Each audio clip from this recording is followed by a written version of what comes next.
প্রিয় শিক্ষার্থী, math school Bangla চ্যানেলের পক্ষ থেকে তোমাদের স্বাগত জানাচ্ছি। বার্ষিক পরীক্ষা 2024-এর অষ্টম শ্রেণীর গণিত বিষয়ের কতগুলো গুরুত্বপূর্ণ এমসিকিউ এর সমাধান নিয়ে তোমাদের সামনে হাজির হয়েছি। এখন আমি গুরুত্বপূর্ণ কতগুলো এমসিকিউ সমাধান করে তোমাদের দেখাবো, যেগুলো পরীক্ষায় আসার মতো। প্রথম প্রশ্নটা হলো, একটি আয়তক্ষেত্রের দৈর্ঘ্য এক্স ও প্রস্থ y, এর দৈর্ঘ্য প্রস্থের 3 গুণ হলে দৈর্ঘ্য কত? দেখো, এখানে দৈর্ঘ্য বলা আছে x, এই দৈর্ঘ্যটা প্রস্থের 3 গুণ অর্থাৎ 3y, প্রস্থ হলো y, এর 3 গুণের সমান হবে। সুতরাং সঠিক অপশনটি হবে খ, x = 3y। প্রশ্ন 2, ঘনক কত মাত্রার? ঘনক হলো 3 মাত্রার, কারণ ঘনকের দৈর্ঘ্য, প্রস্থ, উচ্চতা থাকে, এই 3টি মাত্রা থাকে। প্রশ্ন 3, শুধু প্রারম্ভিক মূলধনের উপর যে মুনাফা দেয় তাকে কি বলে? তাকে সরল মুনাফা বলে। প্রশ্ন 4, 420 টাকা কত টাকার 7% হবে? ধরি 420 টাকা x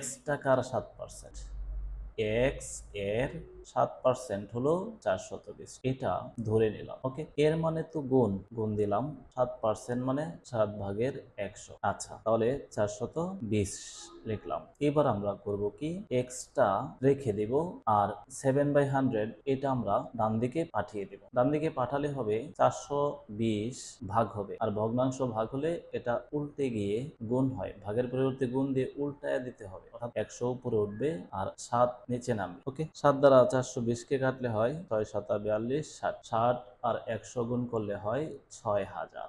তাহলে সঠিক অপশন হবে 6000 টাকা, অর্থাৎ প্রশ্ন অপশন খ। প্রশ্ন 5, প্রশ্ন 5 নং প্রশ্নে আছে 1 2 ও 1 10 1 2 ও 1 0। আচ্ছা, 1 2 ও 1 0 বিন্দুর মধ্যবর্তী দূরত্ব কত? তাহলে এই দুইটি বিন্দুর মধ্যবর্তী দূরত্ব নির্ণয় করব। মধ্যবর্তী দূরত্ব এভাবে বের করতে হয় রোডাবার। প্রথম বিন্দুর স্থানাঙ্ককে আমরা x1 মনে করি, আর প্রথম বিন্দুর ভুজকে x1 আর কুটিকে y1। দ্বিতীয় বিন্দুর ভুজকে x2 এবং কুটিকে আমরা y2 মনে করি।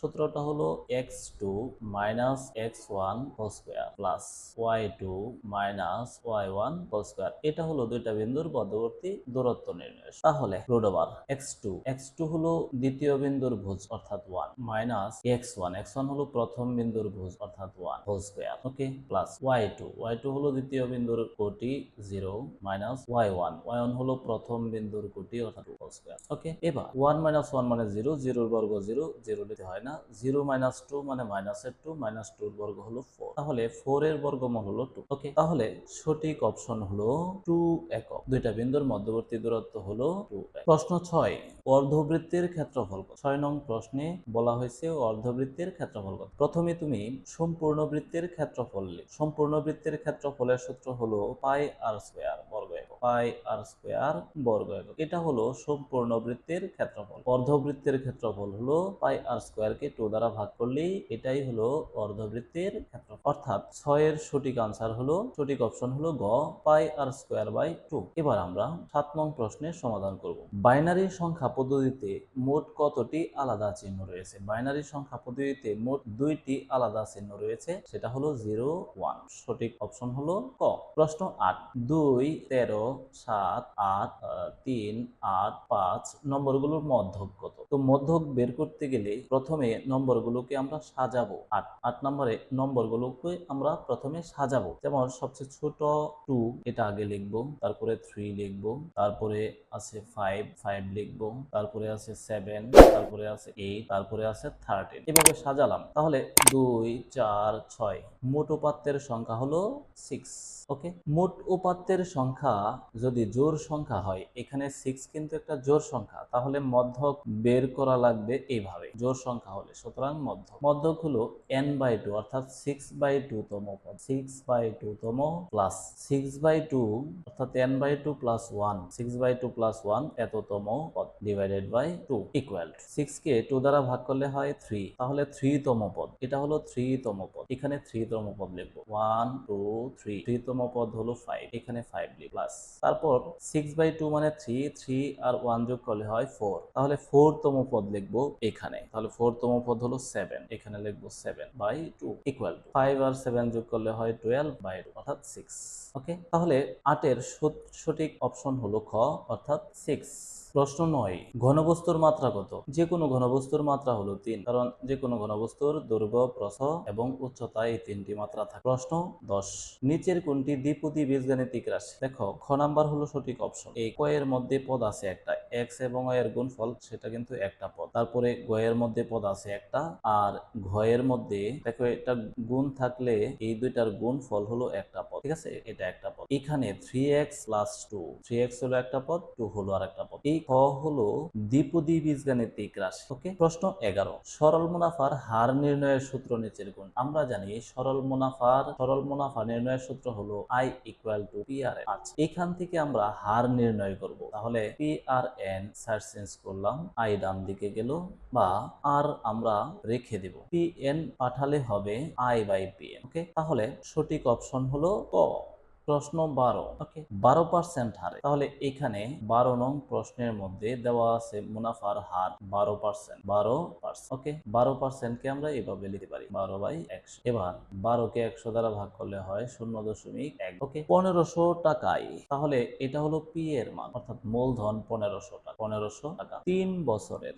3 বছর হলো এটা সময়কে আমরা n দ্বারা প্রকাশ করি, n = 3 বছর। ওকে, মুনাফা কত? শুধু মুনাফা বললে বুঝতে হবে এটা হলো সরল মুনাফা, অর্থাৎ I = what, এটা বের করতে হবে। আমরা জানি I = PRN। ওকে, P হলো 1500 টাকা, 1500 ইনটু আর হলো 0.12 ইনটু n হলো 3। এবার এই তিনটা সংখ্যা ক্যালকুলেটরে গুণ করলে হয় 540। অতএব সঠিক অপশন হবে 540 টাকা, কিন্তু অপশনে 540 টাকা নেই। যদি এই গয়ের মধ্যে থেকে আমরা একটা শূন্য এভাবে কেটে দিই, তাহলে হয় 540 টাকা, তখন অপশন হবে ক। প্রশ্ন 13, 1 - 4 বিন্দু কোন চতুর্ভাগে অবস্থিত? প্রশ্ন 13-র মধ্যে বলা হয়েছে যে 1 - 4 এই বিন্দুটি কোন চতুর্ভাগে অবস্থিত। দেখো, যদি আমরা এইভাবে x অক্ষ পরস্পর ছেদি দুইটা লম্ব রেখা নিই, তাহলে আমরা জানি যে এই আনুভূমিক ভাবে যে রেখাটি আছে x ও x ড্যাশ, এটা হলো x অক্ষ, আর y ও y ড্যাশ এটা হলো y অক্ষ। এবার কোন বিন্দু যদি আমরা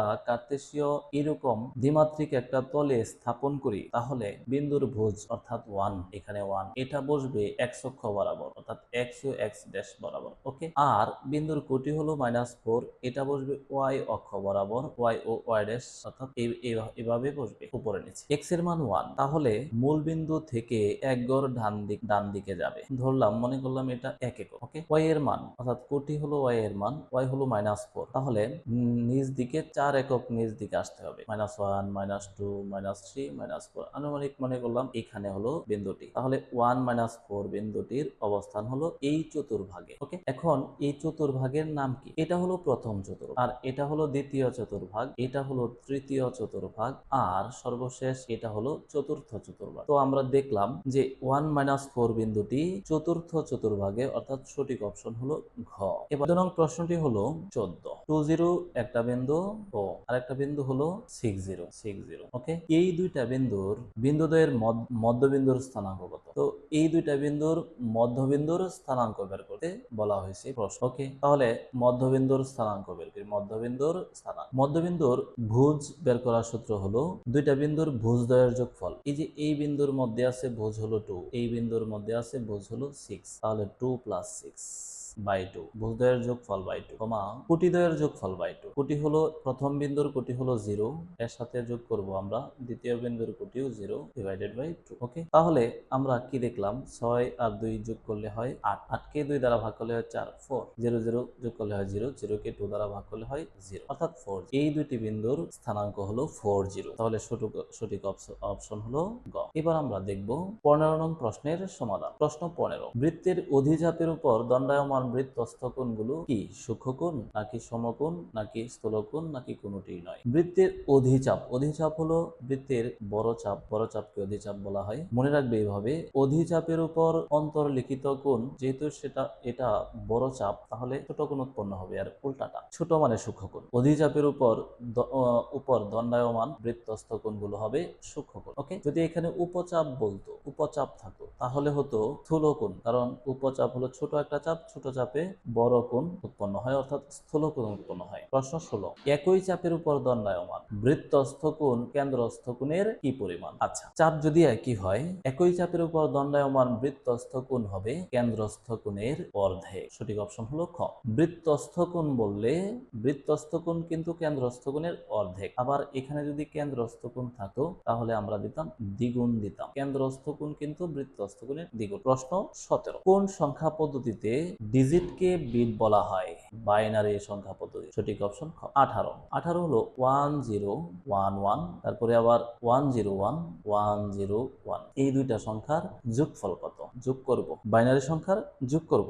1 আর 1 যোগ করলে হয় 2, 2 এর বাইনারি কোড হলো 10। ওকে, 10 এর আমরা 0 লিখবো এখানে। হাতে থাকলো 1, 1 আর 1 যোগ করলে হয় 2, 2 আর 0 যোগ করলে হয় 2, আবার 2, 2 এর বাইনারি কোড হলো 10, 10 এর 0 লিখবো, দেখলাম 0। আবার হাতে থাকলো 1 আর 0 যোগ করলে হয় 1, 1 1 যোগ করলে হয় 2, আবার 2 এর কোড হলো 10, 10 এর 0 নামলো। হাতে থাকলো 1, 1 1 যোগ করলে 2, 2 এর কোড হলো 10, এই হলো 10, অর্থাৎ 10,000। সঠিক অপশন হবে ঘ, 10,000। ওকে, প্রশ্ন 19, 43 50 40 38 33 45 46 36 35 47 উপাত্তের পরিসর কত? এই উপাত্তগুলোর পরিসর বের করতে হলে প্রথমে দেখতে হবে উপাত্তগুলোর মধ্যে সর্বনিম্ন সংখ্যা কত। সর্বনিম্ন সংখ্যা হলো 33 এবং সর্বোচ্চ সংখ্যা হলো 50।